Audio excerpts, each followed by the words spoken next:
Mayor साहब, भाइयों और बहनों,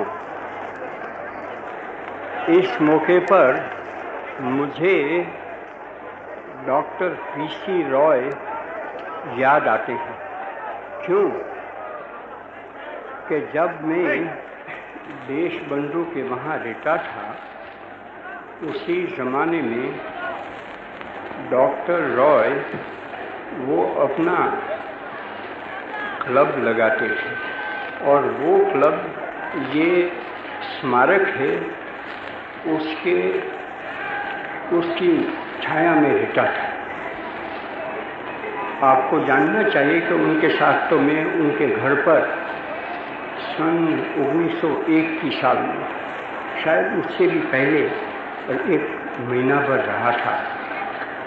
तो मैंने उनको पूछा कि आप वहाँ क्या करते हैं और कितने मेंबर हैं। तो उनके मेंबर तो 3 या 4 शायद 5 होंगे और सब मित्र थे, सब शास्त्रज्ञ थे।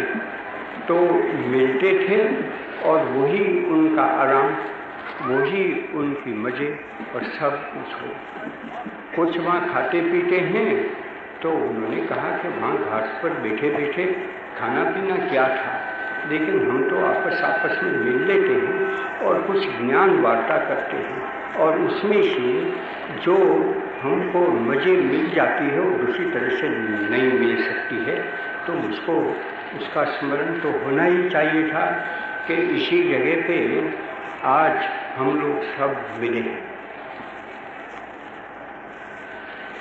अब आपका जो मानपत्र मुझको मिला है, ये आपको समझना चाहिए कि कलकत्ता कॉरपोरेशन की तरफ से ये मुझको ₹300 मिलता है। मैं इनकार तो क्या कैसे कर सकता था कि मुझको अभी मानपत्र लेकर क्या करोगे। मैं तो आप लोगों का सेवक हूँ और इत्तेफाक से यहाँ आज पढ़ा हूँ। क्यों पढ़ा हूँ वो तो मैंने दूसरे मौके पर बता दिया है, तो उसमें तो मैं जाना नहीं चाहता हूँ। लेकिन जब ये मुझको शहीद साहब ने कहा तो वहाँ तो एक छोटा सा मानपत्र भी तुमको दिया जाएगा, तो दें या न दें। तो मैंने कहा कि अभी मैं इनकार करूँ वो भी तो कोई अच्छा नहीं होगा और उसमें कोई आडम्बर सा भी उसकी बू आ सकती है। तो मैंने कहा तो अच्छा वो दे दी, तो आपने दिया है। लेकिन आपको जानना चाहिए कि मैं तो बहुत लोभी आदमी पड़ा हूँ और लोभी भी किसके लिए, हरिजनों के कारण। तो मैं मुझको जो पहले दफ़े और दूसरे दफ़े जो तश्तरी वगैरह मिल गए थे तो उनका मैंने नीलाम कर दिया था। दूसरे दफ़े मेरा ऐसा ख्याल है कि नलिनी बाबू वो मेयर थे, तो उनके हाथों से वो नीलाम कर किया था और वहीं कोई मारवाड़ी सज्जन थे, ऐसा मुझको लगता है। हमेशा वो मुझ पर रहम करते हैं और ऐसे मौके से कुछ न कुछ मुझको दे देते थे। तो उन्होंने मेरा ऐसा ख्याल है कुछ 5,000 रुपया मुझको दे दिया। तो मैं तो आपसे यही कहूँगा कि मुझको अगर सचमुच आपको धन्यवाद देना है इस मानपत्र के लिए, तो मेयर साहब मेरे हाथ में से वो चीज़ ले तश्तरी, और जिसमें मानपत्र रखा गया है बहुत खूबसूरत है, मैं मानता हूँ। वो सब आप कोई भी दे दें, यहाँ मैं नीलाम नहीं करूँगा, इतना समय ही नहीं है। तो मैं तो उनको कह दूँगा कि आप कम से कम उस वक़्त तो कुछ 5,000 रुपया मिला, शायद ज़्यादा मिला होगा, मैं तो भूल गया हूँ। तो इसका भी कुछ ऐसा दे दें तो वो हरिजनों के दफ्तर में वो चीज़ चली जाएगी। तो यहाँ भी तो आपके पास हरिजन तो काफ़ी पड़े हैं, वो भी मैं जानता हूँ, और यहाँ हरिजन बस्तियाँ भी कलकत्ता में काफ़ी पड़ी हैं। तो जब देशबंधु के हाथ से मुझको मानपत्र मिला था, तब मैंने कहा था कि आपका मानपत्र से मैं सचमुच राज़ी तो तब हूँगा कि कलकत्ता ये सारी दुनिया में स्वच्छता के लिए, सैनिटेशन के लिए पहला नंबर ले लें। यूँ तो हिंदुस्तान में कलकत्ता का नंबर पहला है। आबादी में, व्यापार में इतने जहाज चले आते हैं, उससे कोई मेरा पेट तो नहीं भर सकता है। कोई मुझको दूसरी चीज़ें भी बता दे कि देखो कलकत्ता में ये है वो है, उससे भी नहीं हो सकता है। लेकिन कोई ये कह सकता है कि कलकत्ता में सबसे ज़्यादा मृत्यु संख्या आती है। कलकत्ता में, कलकत्ता के बहाने, कलकत्ता के रास्ते, सब चीज़ ऐसी स्वच्छ है, ऐसी सुंदर रहती है कि जिस जगह पे बाहर से भी, यहाँ तो बहुत लोग आ जाते हैं तो खुश हो जाए। और जैसा बर्मिंघम भी नहीं है, ग्लासगो भी नहीं है, जोहानिसबर्ग भी नहीं है। तो आपको समझना चाहिए कि मैं तो बर्मिंघम में तो चला गया हूँ और क्या उसका इतिहास है वो भी मुझको तो मालूम है, और कैसा खूबसूरत वो तो चेम्बरलेन ने बना दिया। और उसके बाद तो वो पीछे मशहूर हुए, प्रधान भी बन गई। लेकिन वो सचमुच जो उनका काम था वो तो बर्मिंघम को एक सुंदर बनाना। तो हर एक मेयर का ये पेशा होना चाहिए कि अपने हाथ में एक शहर आ गया है तो उसको सच्चा जौहर बना दे। ऐसा आज कलकत्ता नहीं है, इतना मैं जानता हूँ। कलकत्ता में इतनी बदबू रही है, इतना मेल भरा है। कलकत्ता में काफ़ी व्याधियाँ भी पैदा हो जाती हैं, बच्चे दूध नहीं मिलता है इसलिए मरते हैं। तो गरीबों को तो बात क्या पूछो। कोई मुझको सुना सकता है कि कलकत्ता में तो दूध की नदियाँ बहती, जितना दूध चाहिए इतना मिल सकता है, नहीं मिलता है वो तो मैं जानता हूँ। क्यों मिलना चाहिए उसमें मुझको कोई शक नहीं। लेकिन कलकत्ता की कॉरपोरेशन जब ऐसी बनी, उसमें जितने सदस्य पड़े हैं उनकी दिल में भी ऐसा हो कि हमको अपना काम नहीं करना है, कलकत्ता का काम करना है। तब तो कलकत्ता ऐसा सुंदर शहर बन सकता है, और जैसा बाहर ऐसा भी भीतर होना चाहिए। तो कलकत्ता में आप मुझसे तो ज़्यादा जानते हैं कि इतने गुंडा भरे हैं, इतनी गंदगी कलकत्ता में फैल गई है। और एक भाई ने तो मुझको लिखा, वो गोहत्या न हो इसलिए कानून बनाने की बात कहते हैं। तो वो मुझको लिखते हैं, अच्छा लिखते हैं। वो कहते हैं कि कलकत्ता में किस तरह से गवारी लोग काम करते हैं वो तो देखो, और वो तो हिंदू पड़े हैं। तो वो यहाँ कलकत्ता में फूका की क्रिया होती है, आप नहीं जानते हैं और बाहर नहीं भी जानते, और बहने शायद नहीं जानते। उनको मैं खबर देना चाहता हूँ कि कलकत्ता में फूका की क्रिया होती है, और फूका की क्रिया तो ऐसी निर्दय है कि जो कोई इंसान भी नहीं कर सकता। मैं उसके भी ज्ञान में नहीं जाना चाहता हूँ। तो इतना तो मैं आपके मानपत्र के बारे में कहना चाहता हूँ।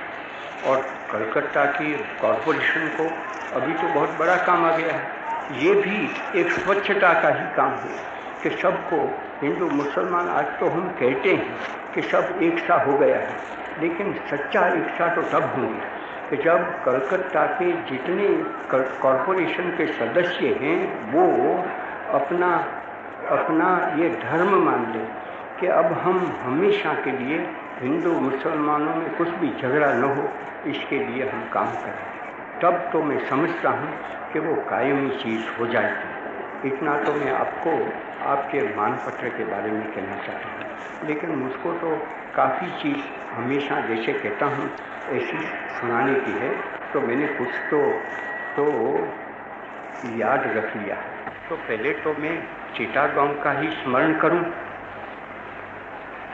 तो मुझको वो ईस्ट बंगाल के प्रधानमंत्री है, वो कहते हैं कि बर्मा से कुछ 1500 टन या तो अधिक आ सकते हैं, लेकिन आज बर्मा की गवर्नमेंट ने ऐसा ही कह दिया है कि 1500 टन के उसके नज़दीक हम चावल तो भेज सकते हैं। तो वो तो आने चाहिए, 2-3 दिन में वो जहाज आना चाहिए।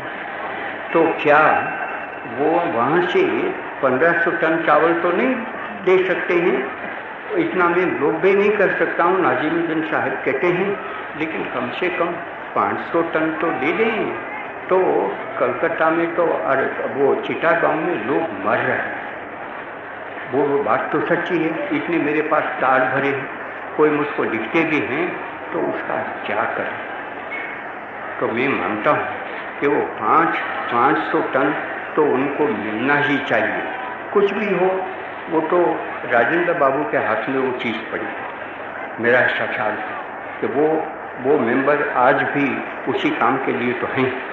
तो उनको मैं तो यहाँ से ही प्रार्थना करूँगा। तार तो आज पहुँचते नहीं है जल्दी से, ये ज़्यादा कल फजर में तो उनको ये पता चल जा सकता है।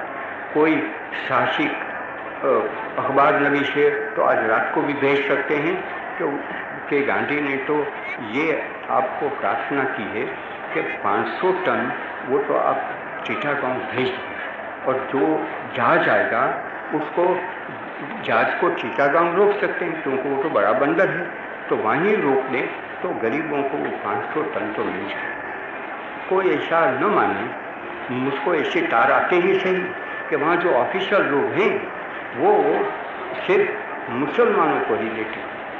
थोड़े हिंदू हैं, बहुत नहीं है, लेकिन उसमें गरीब भी बड़े हैं। उसमें आज तो किसी के पास, तवंगर के पास भी चावल कहाँ है, पैसे तो हैं लेकिन चावल कहाँ से उनको मिले, खाना नहीं है, पीना नहीं है, कुछ मिलता नहीं है। तो वो अगर हैं तो वो तो दुरुस्त होना चाहिए। मैं नहीं कभी भी कबूल करने वाला हूँ कि वो पाकिस्तान गवर्नमेंट वहाँ पड़ी है, वो कभी इस चीज़ की बर्दाश्त भी कर सकते हैं कि नहीं हिंदू तो मरने दो, उसको कुछ देना नहीं। लेकिन आज बेचारे जो अमलदार हैं उनको एक किस्म की तालीम दी गई है, वो फिरिश्ता कहाँ से जल्दी बनने वाले थे। तो अगर ऐसा कुछ होता है तो मेरी तो उम्मीद है कि वो कभी होने वाला नहीं है।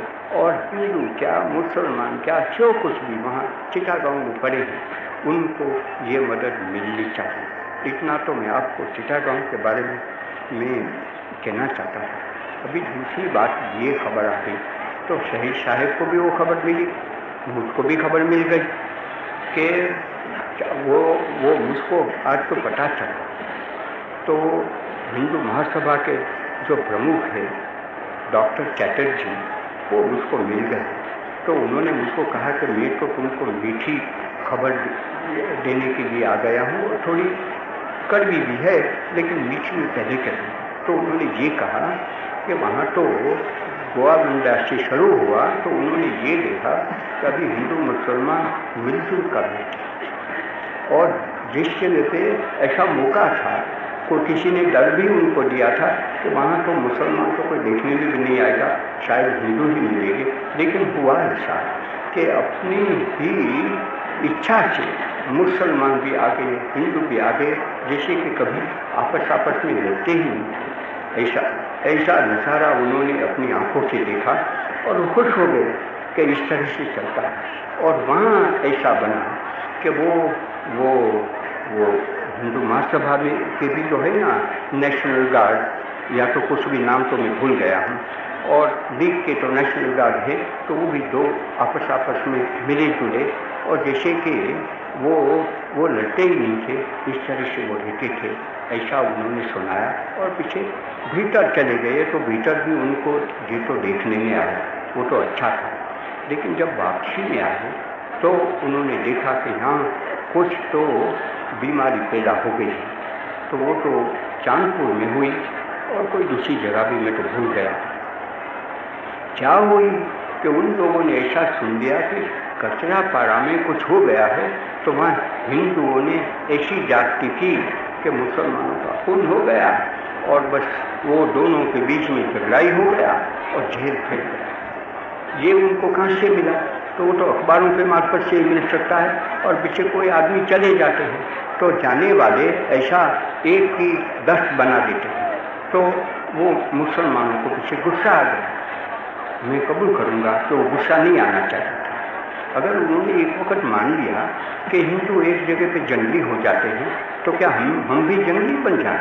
और ऐसा एक दूसरों का बदला लेने का ही हम हमेशा के लिए कायम रखें, तो हम कभी एक दिन तो बनने वाले नहीं है। लेकिन उन्होंने मुझको सुनाया कि ऐसा चांदपुर में हो तो गया, बहुत तो कुछ खराबी तो नहीं हुई, लेकिन हुई तो सही, कुछ बिगड़ा भी सही। तो मुझको ऐसा लगा कि मैं यहाँ से कह दूँ, और शहीद साहब ने छोटा सा कह तो दिया कि वहाँ क्या हुआ, तो मैं भी तो वहाँ चला गया था, तो मैं आपको कह सकता हूँ कि वो लड़े तो सही, उसमें कोई शक नहीं है, कुछ एक का ही गुनाह था ऐसा भी नहीं कह सकते हैं, लेकिन हिंदू वहाँ अक्सरियत में है, तो हिंदू को तो बर्दाश्त कर लेना चाहिए अगर कैसा कुछ हो भी गया तो मैं कहूँगा कि वहाँ गुनहगार तो हिंदू को ही मानना वो मेरे लिए तो मुनासिब है। तो उनको काफ़ी डांटा, लेकिन पीछे उन्होंने क्या किया वो तो देखने लायक बात है। तो उन्होंने ही कहा और मुसलमानों ने भी कहा कि अभी हम तो भूल जाने वाले, हमको कुछ जहर है ही नहीं उसका, हम किसी चीज़ की डांट भी नहीं चाहते हैं कि हिंदू को कह दो हम तो आपस में मिल गए हैं, पूरे नहीं मिले थे वो भी मैं आपको कबूल करना चाहता हूँ, लेकिन आखिर में पीछे काफ़ी हम बैठे थे तो वो उन्होंने तय किया कि हमको मिलना ही है, और आखिर में पीछे हिंदू और मुसलमान दोनों ने कहा कि हम जिस जगह पे रहते हैं एक अमन सामन रहते हैं, एक ही गली में, कि इस बगल हिंदू है तो सामने मुसलमान है, वो बेचारे मिस्किन हैं, गरीब हैं, वो वहाँ तो एक बड़ा वर्कशॉप बड़ी है, कहते हैं कि सबसे बड़ी है हिंदुस्तान में, तो वहाँ करीब 50,000 है, कितना वो तो भूल गया, शायद कम है, लेकिन उसमें हिंदू है मुसलमान दोनों कारीगर पड़े हैं, वो लोग काम करते हैं, इसमें से ये झगड़ा हो गया तो शर्मिंदा बने के वो झगड़ा भी नहीं होना चाहिए था। तो आखिर में हम गए, हिंदू भी थे मुसलमान भी थे, अच्छी तरह से दोनों ने पेट भर के नारा भी पुकारा, और हमने तो ऐसा ही समझ लिया कि यहाँ तो अभी कुछ हुआ ही नहीं। इस तरह से वो चले, तो उसको अगर कोई भी अखबार दोहरा के कहें कि यहाँ तो ऐसा हो गया है, या तो कोई आदमी चला जाता है मुसाफिर और पीछे चांदपुर जाता है, या तो किसी भी जगह पे जाता है, उसको बनाता है और पीछे जहर फैलाता है, तो वो गुनाह करता है। लेकिन जहर फैलावे तो भी उनको जहरी क्यों बनना है? तो मैं ये कहूँगा कि चांदपुर में जो हो गया वो नहीं होने के लायक बात है, लेकिन मैं आपको कह तो दूँ कि इस तरह से वहाँ हो गया, और कचरा पारा में आखिर में क्या हुआ वो भी मैंने सुना दिया कि जिससे वहाँ के मुसलमान हैं वो सबके समझ ले कि अभी किसी मुसलमान को पागल बनना ही नहीं। आखिर में नवखाली में तो उनको उनके हाथों में इस्लाम पड़ा, इस्लाम की खूबसूरती बनाना, इस्लाम की खूबियाँ बताना वो नवखाली के मुसलमानों के हाथ में है, ढाका के मुसलमानों के हाथ में, चिटागांव के मुसलमानों के हाथ में है। और मैं सुनता हूँ अभी कि सिलहट में हो गया, सिलहट तो था आसाम में और अभी पाकिस्तान में आ गया, तो वहाँ के जाहिल मुसलमान हर किस्म की चीज़ें कर लेते हैं। काफ़ी वहाँ हिंदू पड़े हैं, शरीफ मुसलमान पड़े हैं, वो उनको शांत रखने की भी कोशिश करते हैं, लेकिन जल्दी से वो शांति पैदा नहीं होती है। तो इसलिए मैं तो ये कहूँगा कि इससे न हिंदू को घबराहट में पड़ने का है, न किसी जगह पे मुसलमान को घबराहट में पड़ने का है। और सारा का सारा जो पाकिस्तानी बंगाल है और यहाँ जो वेस्ट बंगाल है उसको हिंदुस्तानी बंगाल कहो, तो दोनों को मिलजुल कर रहना है। जैसा शहीद साहब ने अपनी अंग्रेजी ज़बान में कह दिया कि वो हिंदू को और मुसलमान को इस तरह से मिलजुल कर रहना है कि वो भूल जाए कि हम अलग अलग हुकूमत के मातहत पर। हुकूमत जब आपस में मिलजुल कर दोस्ताना तौर से काम करे तो मुझे क्या वजह है कि हिंदू और मुसलमान आपस में झगड़े, या तो यूँ समझे कि हम तो अलग अलग हैं और कभी एक हो ही नहीं सकते हैं। तो उसमें तो पीछे ऐसे भी हो जाता है ना कि ये काम जो बिगड़ जाता है तो उसमें क्या करना चाहिए। तो मैं ये समझता हूँ कि वो जितने लीडर्स पड़े हैं, क्या हिंदू क्या मुसलमान, तो उन लोगों को आज तो एक ही काम करना है कि तो हम तो लड़े, उस वक्त जहर भी फैलाया, वो जहर को अभी पकड़ लेना और उसको फेंक देना वो जल्दी से नहीं हो जाता। तो इसलिए आज जो अपने